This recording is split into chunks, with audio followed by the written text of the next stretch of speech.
So all the elders of Israel came to the king at Hebron, and King David made a covenant with them at Hebron before the Lord, and they anointed King David over Israel. David was 30 years old when he began to reign, and he reigned 40 years. At Hebron he reigned over Judea 7 years and 6 months, and at Jerusalem he reigned all over Israel and Judea for 33 years.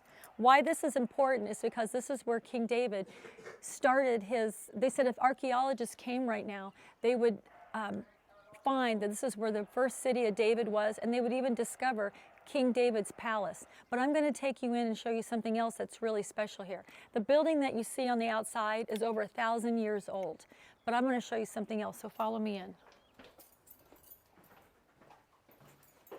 We have our IDF soldier here. But where I'm standing right now is the tomb of Jesse and Ruth. Jesse was actually King David's father, and Ruth was his great-grandmother. They say that they were buried here, and this is why King David wanted to come back and start the city of David. This is the tomb where they are. Today, there's a small synagogue I'm going to show you that they think was the time of Abraham, where he would house his sheep and goats for protection. And it was a synagogue back then, and even today, Jewish people come to worship and to learn the Torah. What is interesting inside here is that there's a parchment paper that has the story of Ruth that is read every Shabbat. So I'm going to show you that. This is where people come. I'll show you this. This little space here is where Abraham would have had his sheep and goats. You could see the cool it would be during the summer, and then during the winter it would be warm.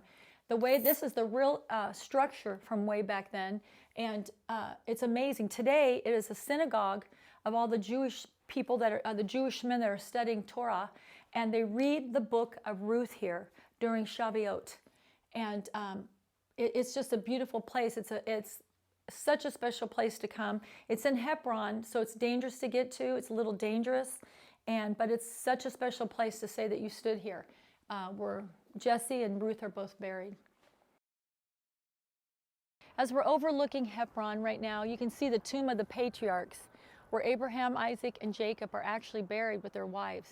How amazing that we're standing here with Jesse and Ruth, and Abraham, and Isaac, and Jacob at the tomb of the patriarchs. It's amazing that Hebron has so much depth and history to it. Such a little place, but what rich history it has. I love Hebron and everything it stands for, Old Testament and New Testament, but I hope you guys enjoyed Hebron today.